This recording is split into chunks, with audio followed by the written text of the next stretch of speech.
Bulletin میں آگے بڑھتے ہیں۔ بانی پی ٹی آئی اور بشرا بی بی کی دوران عدت نکاح کیس میں بریت کے باوجود رہائی نہ ہو سکی۔ نیب اور لاہور پولیس نے بانی پی ٹی آئی اور بشرا بی بی کو باضابطہ طور پر گرفتار کر لیا۔ نیب ٹیم نے نئے توشہ خانہ کیس میں دونوں کی گرفتاری ڈال دی ہے۔ پی ٹی آئی قیادت اور کارکن رات گئے تک اڈیالہ جیل کے باہر موجود رہے۔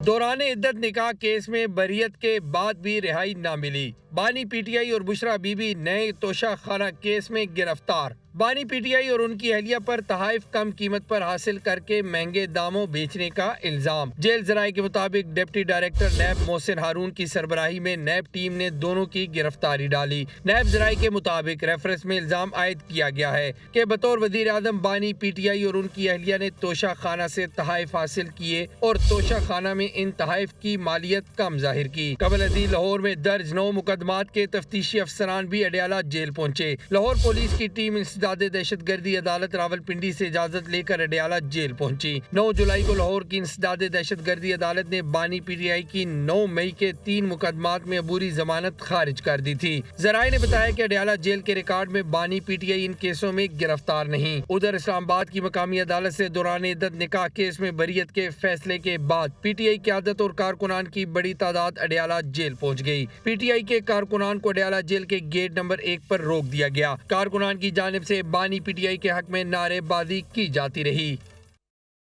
اڈیالہ جیل کے باہر میڈیا سے گفتگو کرتے ہوئے اپوزیشن لیڈر عمر ایوب کہتے ہیں پولیس بشرا بی بی کو ایک گاڑی میں باہر لائی اور اندر لے جا کر گرفتار کر لیا۔ ہم انتظار کرتے رہے تھے کہ بشرا بی بی کو روپکار ملنے کے بعد رہا کیا جائے گا۔ جیل انتظامیہ نے وکیل انتظار پنجوتا کو جیل میں یرغمال بنائے رکھا۔ افسوس ہے کہ فاشسٹ حکومت کی ایما پر بشرا بی بی کو رہا نہیں کیا گیا۔ قانونی طور پہ ہم لوگ ان کا تعاقب کریں گے۔ ان کے خلاف میرے ساتھی انتظار پنجوتا صاحب کو انہوں نے جو یرغمال بنائی رکھا، اس پہ نیب کا، اس کا کیا نام ہے، نیب کا ہارون، ان ساروں اس نے گرفتار کیا تھا۔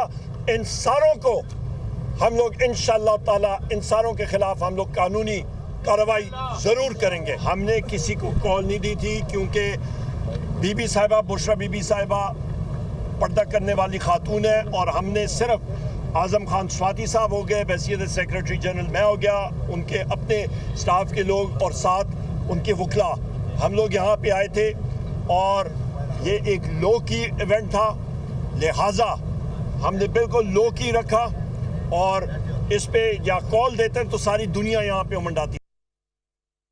بانی پی ٹی آئی اور بشرا بی بی کے خلاف نیب کا نیا توشہ خانہ کیس۔ وفاقی حکومت نے نئے نیب کیس میں بانی پی ٹی آئی اور بشرا بی بی کے جیل ٹرائل کی منظوری دے دی۔ وزارت قانون نے جیل ٹرائل کا نوٹیفیکیشن بھی جاری کر دیا۔ توشہ خانہ نئے کیس میں سیکیورٹی وجوہات کی بنا پر ٹرائل جیل میں ہی ہوگا۔ وزارت قانون و انصاف کی جانب سے کہا گیا ہے۔ اسی پر بات کریں گے، حسیب ملک ہمارے ساتھ موجود ہے۔ جی حسیب ملک، آگاہ کیجیے گا۔ دیکھیں، یہ توشہ خانہ کا نیا کیس ہے جس کے اندر گزشتہ روز بانی پی ٹی آئی اور بشرا بی بی کی گرفتاری بھی ڈالی گئی ہے، اور اسی کو پیش نظر رکھتے ہوئے جو ہے وزارت قانون و انصاف کی جانب سے ایک نوٹیفیکیشن جاری کیا گیا ہے، جس کے اندر وفاقی حکومت نے نئے نیب کیس میں بانی پی ٹی آئی اور بشرا بی بی کے جیل ٹرائل کی منظوری دی ہے۔ وفاقی حکومت کی منظوری کے بعد باقاعدہ طور پہ وزارت قانون و انصاف کی جانب سے بھی نوٹیفیکیشن جاری کر دیا گیا ہے، اور جو نوٹیفیکیشن جاری کیا گیا ہے اس میں بیسک جو بنیاد بنائی گئی ہے وہ یہی بنائی گئی ہے کہ توشہ خانہ نئے کیس میں سیکیورٹی وجوہات کی بنا پر جو ٹرائل ہے وہ جیل میں ہوگا، اور سیکیورٹی کو بیس بناتے ہوئے یہ نوٹیفیکیشن وزارت قانون کو ریزن بناتے ہوئے یہ کہا گیا ہے۔ حسیب ملک آگاہ کر رہے تھے، آپ کا شکریہ۔ وزیر اطلاعات پنجاب عظمہ بخاری کا بیرسٹر سیف کے بیان پر رد عمل۔ سپریم کورٹ کی دیواروں پر گندے کپڑے لٹکانے والے ہمیں لیکچر مت دیں۔ علی امین گنڈاپور کو وفاق کی نہیں اپنی حکومت کی فکر کرنی چاہیے۔ آپ کے لیڈر اور ان کی اہلیہ قیمتی تحائف چوری کرنے کے الزام میں گرفتار ہے۔ ہم نے ان کو نہیں کہا تھا گراف کی گھڑیاں چوری کریں، ڈائلاگ اور بڑکے مت ماریں، گھڑیوں اور ہار کی رسیدیں نکالیں۔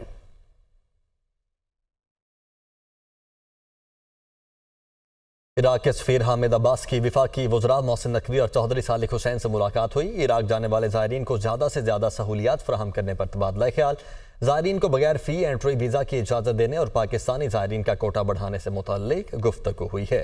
اس حوالے سے عادل تنولی ہمارے ساتھ موجود ہیں۔ عادل، بتائے گا کیا کچھ ڈسکس ہوا؟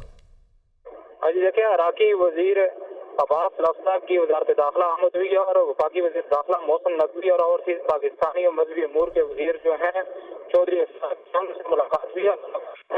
جانے والے کو کیا گیا ہے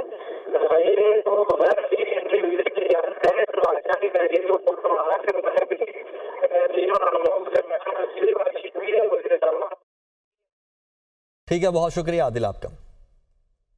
ویلکم بیک. ناظرین، ماہرین کے مطابق یہ سال 2023 کے مقابلے میں زیادہ گرم ہو سکتا ہے. موسمی تبدیلیوں کے باعث اس سال زیادہ بارشیں ہونے کی بھی پیشگوئی کی گئی ہے اور اگست میں جولائی سے زیادہ بارشوں کا امکان ہے. کراچی سے رتابہ عروس کی رپورٹ دیکھیے.